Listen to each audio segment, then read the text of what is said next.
It's Josh back with Summit Builds, where I'm going to be doing a stripe install kit on the Shelby GT 500 that we have. As you can see, it doesn't have any down the middle, and we want to install that.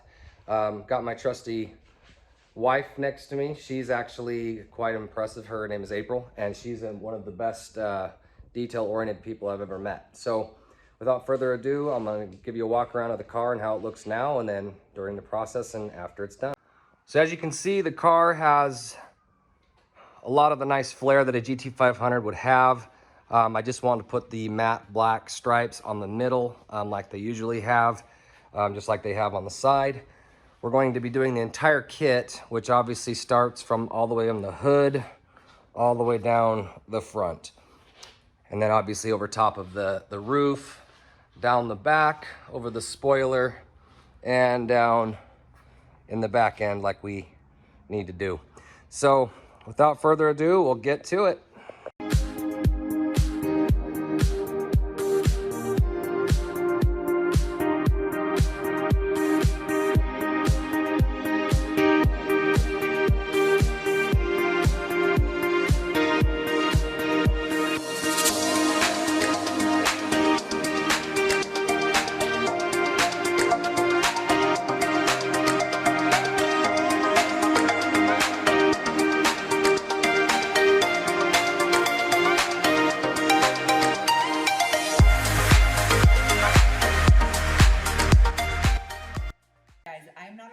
I sell houses for a living, and so this is just for fun.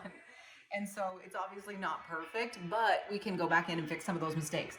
So we've got a couple air bubbles, like there, or well, it's not really an air bubble, it's actually like a water bubble. It's right there if you can see it. And so in order to fix it, what I'm going to do is I've got a sharp little pin here, and I'm going to poke it right at the bottom ever so gently. And then I'm going to go back in with my towel and squish the water out from underneath it. So if you can see that, I'm just going to get all of that water out that little pinhole to make that bubble go away. It leaves a little bit of a pinprick there. It doesn't look that good, so I'm going to hit it with the heat gun. And then it makes the vinyl malleable, so then I can kind of wipe it again, and it makes it disappear almost entirely. You can't even really tell that it was ever there. So obviously it's better if you can make it go on without any bubbles, but if you get them, that's how you fix them. The little holes that they have, they're little dimples. They're put there from the factory to put a front-mounted license plate. In Arizona, that's not required. So what we're doing is we're filling that, so when we put that over, we don't have little dimples or little marks where you can actually see it. So what I'm doing is drying them right now. It takes about 15-20 minutes. We hit it with the heat gun first, so when we hit it with that heat gun, it dries, and we'll hit it with the 600 grit sandpaper, make it nice and smooth, so that'll be nice and a nice transition, so that it doesn't look like it's got some imperfections or flaws underneath, so that when you do the wrap, it looks nice and clean, and it doesn't look like you did it after the fact. It looks like it was factory. So that's what we're doing now.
Well, we finally finished the project. There wasn't a lot of talking, but April was quite the master at it. I don't know how she does it, but I'm just there to be the helper, the worker bee. Whatever, he's the best. I could have never done it by myself ever in a million years.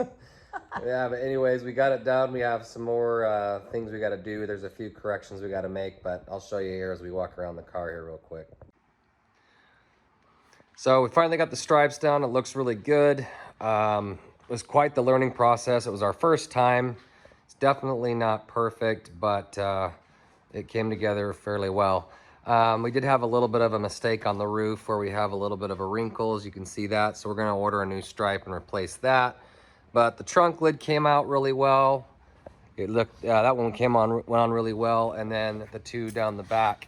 They gave me the kit to put over top of the actual spoiler here, but I don't really want to wrap that. I really don't think it's necessary. And then there's another piece that goes over top of the deck plate, which honestly is not really needed either. All in all, it really transformed the car. It looks way better. It was a lot of work. We probably put a good 5-6 hours into this project. We didn't really know what we were biting off. But now that it's done, we know what to expect when we go to wrap our Jeep and also our other Roush Mustang. Until then, we'll see you next time.